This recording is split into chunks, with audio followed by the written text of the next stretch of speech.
David Waterfall. This is Andrew Bartzis. How you doing? This is part 15? 15, 13, 14, 16. 16. Part 16. And we're going to continue our discussion about soul families. And we talked about discernment. I think we've kind of skipped that. But there's an interesting concept called commerce that I think Andrew's talked about on his radio shows of what that means. Yes. Soul families share knowledge. Knowledge is experience, and experience is wealth on the soul family level. When one soul can go through an experience and share it with the all of those gain the benefit, and consciousness of that soul family continues to expand and expand and expand. And you can have one version of yourself on one world and another version of yourself on another world, and several other soul family members on other world who all come together in a place of commerce and exchange information, technology, resources, and spiritual wealth, so that they can come together at another point with all of these tools in place and experiences in place to go on a consciousness exploration adventure. So 3 soul families join together like a tribe. Yep. And they go off and do something together, gain that experience as a soul lineage, and then they have the possibility of learning how to extend a contract with a universe or a galaxy, so they become a star. So that's an aspiration. Correct. Or a central, a star in the central location, right around the central sun, which would be the highest vibration. Now, that would seem kind of boring, being a sun, just hot. You're not just a sun. When a series of soul lineages come together to extend a single contract to a galaxy to become a sun, there's energetic cities inside there, and the suns can physically move like many of the planets can. They invite things in their soul lineage to come and be the center of soul commerce for the solar system and planets that are inviting people to incarnate. And does this new sun, which is a collection of these soul families, is it gaining wisdom? Yes. It is gaining wisdom by allowing others into its local reality solar system to gain wisdom and knowledge. And it will need all sorts, the highest of intelligence, the middle intelligence, and the lowest intelligences, to create a sine wave of consciousness that's rotating around a galactic central sun. And then after a sun, what's the next step? Creating a galaxy. So there are more of these soul families that become planets or right. suns. And so from a galaxy it would go to... Well, you only can be a galaxy. You can't create your other universe yet. You have to go to visit all the other universes before you get to create a universe. So a galaxy then goes from galaxy to galaxy and then joins to larger galaxies, or? Sort of. There's the Galactic Prime Creator, which is the central sun of each galaxy. You can be a galaxy, but not the central sun. So when you extend a contract for a galaxy, that means a group of soul lineages, which were stars, which were suns, all come together to say, we're going to use our essence to house life that will offer the Galactic Prime Creator to create a central sun, and then soul families will come and with that Galactic Prime Creator make star systems, and we house that galaxy. And as that galaxy's sentience, total sentience, begins to expand, the people that came together to form that galaxy in conjunction with the Galactic Prime Creator and the central sun are expanding their galaxy through consciousness. So let's say I'm part of a soul family of 12. Is that soul family also a galaxy? Could that wouldn't be one and the same, or that wouldn't? No, that's more on the micro level versus the macro level. When you're looking at the soul family basics like that, you may have aspirations to reach that, and that may be your theme, that you all do that relatively at the same time. Right. Or you all could become, 8 planets in a solar system, or 8 moons, or something to that effect, whatever it is you were able to manifest. So all the souls are ready for graduation. Those aren't prior planets or suns that came through this experience. There are people that were planets or stars. Planets. Well, there's no sun beings, full sun beings on our planet now, though in the past there were. But that wouldn't be unusual for a sun to say, I want to go through the Earth. I'll make an aspect and then come through the Earth sun and then incarnate on our world. Yes. Another sun from another galaxy. Is that a typical path, or? It does happen in intergalactic commerce, but they don't make it well known. Okay. So is that going back? Is that like going back to school and repeating a grade, or is that doing? No, it's more like they're recruiting migration patterns from parts of the universe, or reaching out to another universe to say, I need this type of soul. I have this in my solar system now, and I'm willing to trade, and these are all free-willed entities who are willing to go on the experience. So in a sense, they're if I understand it, by the sun sharing their energy and their wisdom, that's some commerce, and so Yep. the exchange is that you also come to my solar system and we'll do a trade. And we'll do a trade, a free-willed, free sovereign trade, because all those entities want that experience in your place. Because the vibration, if you will, the wisdom of that being incarnating helps my space, and so Exactly. then I'll send my people there. It's kind of like a football. Yep. Or basketball, you have the trade. You have the trade. star player, and you give 5 for 1. Yep, exactly. Okay. Interesting. So, getting back to discernment, which was what I promised 2 episodes ago to talk about, discernment is the path towards knowledge. Discernment is the human linguistics path toward knowledge. The spiritual person, discernment is in your heart space. It's instantaneous and it's not a thought pattern. Mm-hmm. So when I discern, I'm discerning what my truth is or what the truth is. What your matrix truth is, and then what your heart's truth is. The We're in matrix, duality, the matrix truth in terms of what's being presented to me, correct? which could be an illusion, Correct?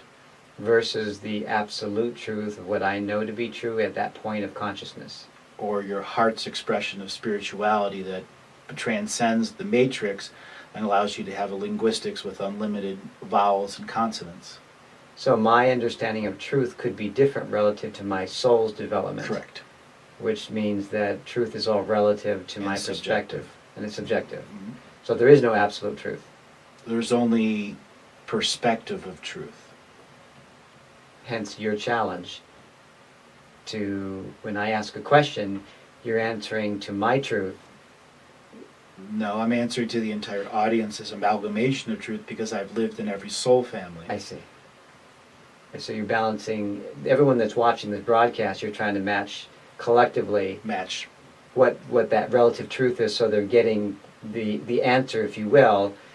But another person asking that at a higher or lower perspective might get a different answer. Correct. So that they could receive the exchange Correct. of And I'm information. maintaining quantum node time so that the linguistics barrier and limitations aren't a limitation or barrier because the vibration, intonation, and energy is of the sacred neutral with the Akashic record, which is an unmistakable sensation to the heart space. So your words are air blowing over your vocal cords, but in fact the information being shared is at multiple levels. Correct. I'm discerning through my ears the words and translating to my concepts, but you're actually giving a no-time definition that could be received in multiple levels Correct. across all galaxies and universes. All sentience observing. So it's not just me having a conversation.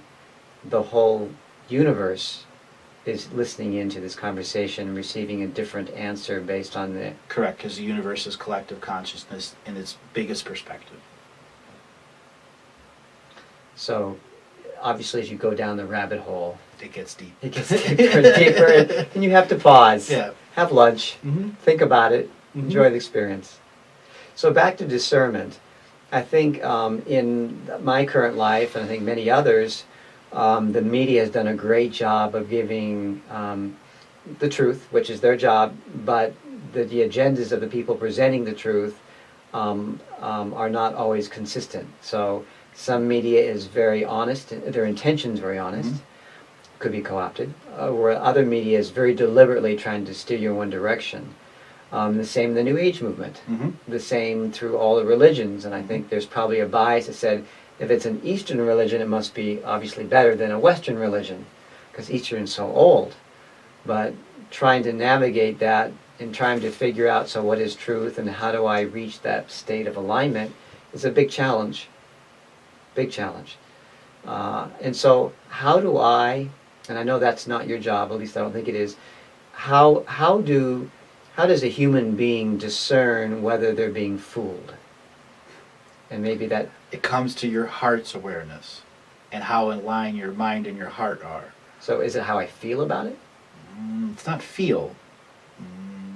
When you experience consciousness through your heart and not through your brain, it's an indescribable separation where there is no separation before. You have separation, we have the separation of worlds. Your heart and your mind are separate until you learn the consciousness techniques to make them one and the same. So they work together. In synchronicity. Synchronicity. So there is the mental aspect of organizing the data, and then there's that vibrational piece where you're feeling, do I have everything in order? And adjust the data to match it.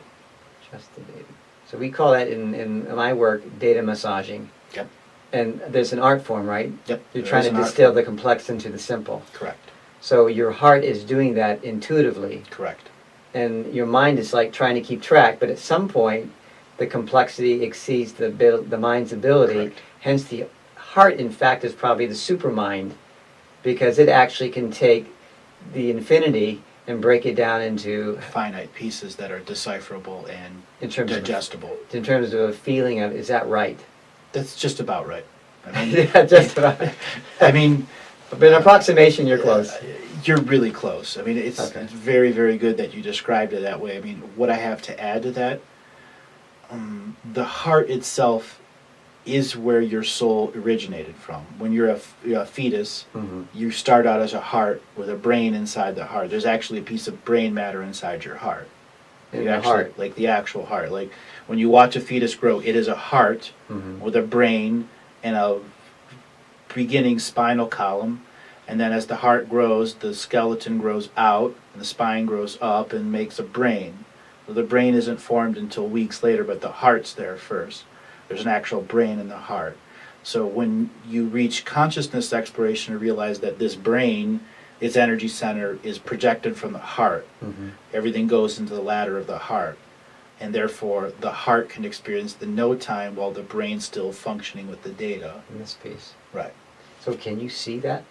I can physically see that in streams in front of people. You can see it, but could I see it without my third eye activated? Your third eye is always activated. It's a matter if you have the ability to understand the third eye is not just a reception device, but it's a projection device too. Inside your third eye are rods and cones and liquid, just like an eye, but what that means is the rods and cones can take the standing wave pattern inside the gray matter, and the gray matter is the projection screen, and the data is in the screen, and just the third eye needs to project energy with intent for the data to come forward, and I would visually see it in this cortex here, as well as when my eyes closed in this cortex here. So like a heads-up display. Correct. Inside your psychic perceptions. And for you, you don't need to close your eyes to see that information. No, I can overlay it over you because I've mastered that part of my third eye projection. And so do you constantly pull up the display when you're looking and then drop it when you're not? At times I don't even have the display active. I can read it without any visual cues. Because you're using a different part of your... Correct. So back to the heart piece then, this piece has a brain as well. Could I see it with a microscope? Or yes, you can actually find a piece of brain tissue on your heart on a microscope. And it has science identified that as the brain? Yeah, the science has identified it in every book out there on anatomy and physiology. What do they call it? The brain and the heart. But in the heart, did they say this is the brain of the heart? There's actually a... No, there's a brain tissue there. Okay. That identifies it as brain tissue from the fetus creation. So I went to Google and I Googled the heart and they mapped everything. I would see this little arrow and saying this is the Correct. brain of the heart.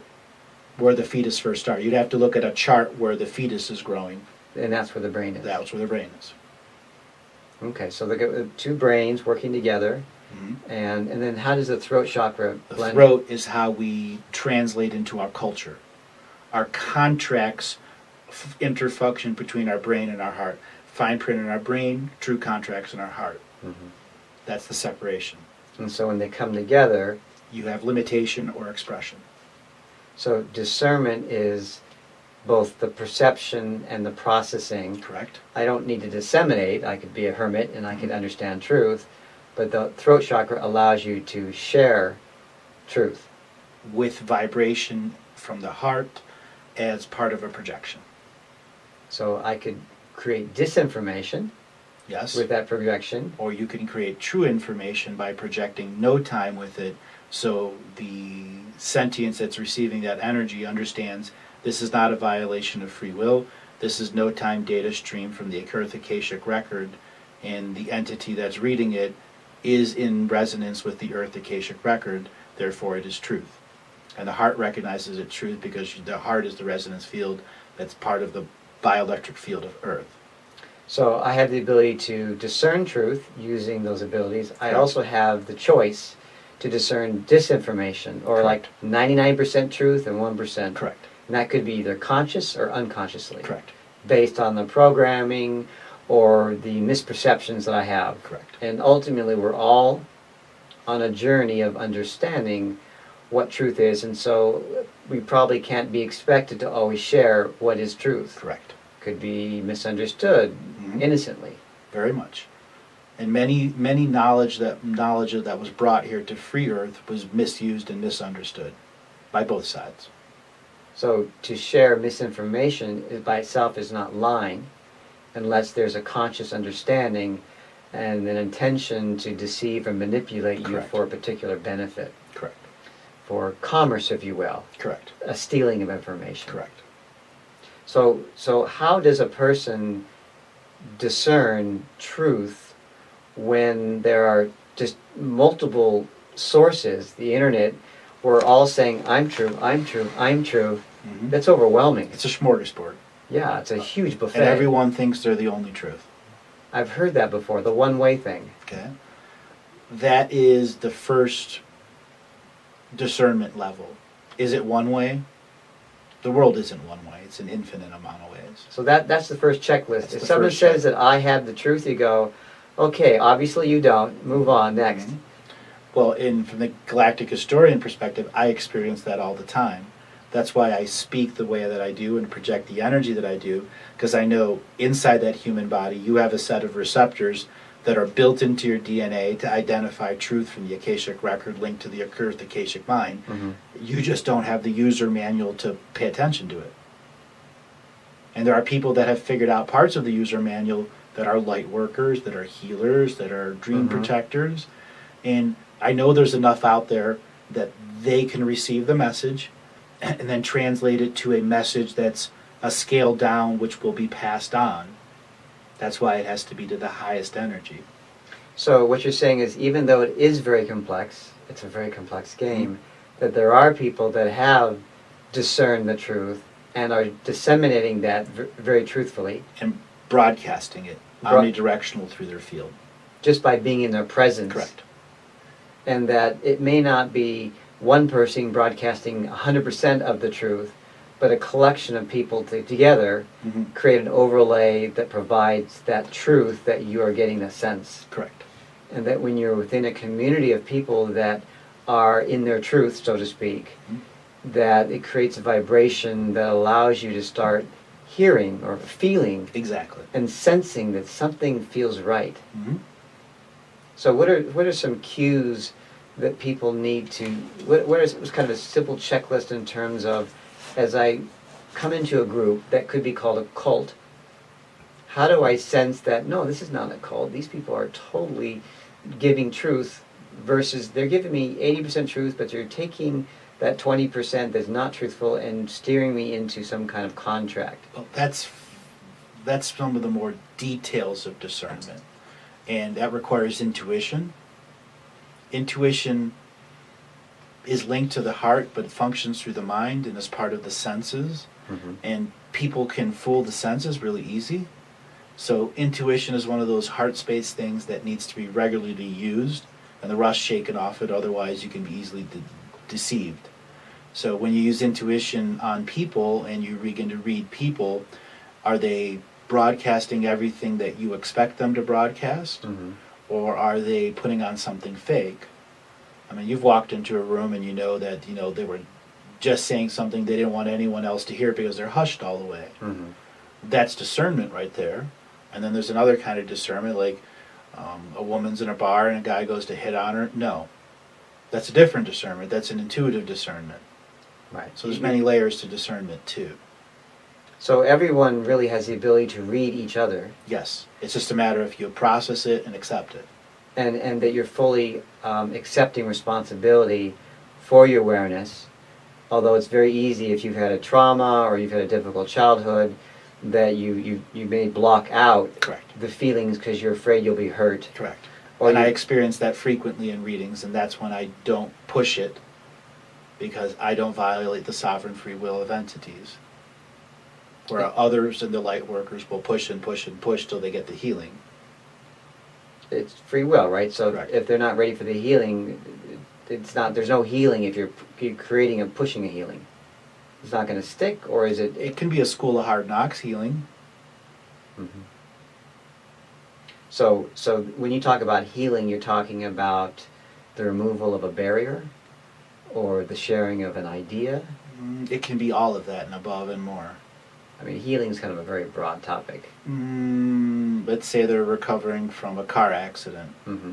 and a healer is going to, well, let's say, pushing it. You got into your car accident because of this psychic incident, this psychic incident, Mm-hmm. this psychic incident, this psychic attack. They kept pushing and pushing and pushing, and that person isn't ready to talk about ghosts. Whether or not he realized, as an example, a guy pulls off the side of the road because he saw a person there, didn't want to hit him, he never saw the person again. That's a ghost incident. The psychic may push and push and push, and his mind's just not ready for that. Mm-hmm. And you'll wake them up, but that's force awakening. And what's the Fear blowback? is a result. Fear is a result. As part of a habit pattern with that. That's why so many people, first impression of fear, it ends their impression of it forever. They can't explore that topic because they're afraid from the beginning. And so part of our growth is to uncover our fears and look at our fears as these little treasure chests that hold really valuable information to consciousness. Exactly. And that a fear it's just right there. It's a little golden chest just waiting to be opened. And the fear is opening it, when in fact it's kind of, the paradox is that as you open it, you win the prize. Exactly. And so what healers do, the good healers, is facilitate that discovery of the treasure chests, and then the courage to open the chest, because what's in there obviously creates potentially guilt, shame, or the fear of that there's going to be guilt or shame. Mm-hmm. You got it. Okay. So it's not complicated. It just takes time to process it and use discernment, Right. so that you've processed right. So It's a different form of discernment. So it doesn't require a college degree. It doesn't require someone to be highly intelligent in the sense of a high IQ. Nope. It just requires someone using common sense in terms of when a situation occurs, are they aware of how they feel about it? Mm-hmm. And are they aware of what they chose to do? Mm-hmm. Were they aware of the consequence? And then are they willing to repeat that consequence on a regular basis, or choose a different action if that consequence gives them a negative outcome? Exactly. And so it's kind of like Groundhog Day. Yep. And after a while, you're like, I'd I've really got like to date that girl, and I keep pissing her off, and so I don't want to stop. I want to stop stepping into that puddle, and so you go take a little bit off to that. Okay. So discernment is not complicated. It just requires a practice, a daily practice. Slowing information down. The world moves really fast. Right. Once you slow it down, that's another layer to discernment. Is knowing when to slow it down, because there's things hidden in it of misunderstanding. They could easily be misunderstood because the data is moving so fast. And so as you're running, if you think that you have to go fast, then you're actually missing, which is right here, you've gone past it. And so Exactly. actually the people that speak slowly, I found, sometimes are the most aware. And that the people who speak fast, and myself included, sometimes you overshoot.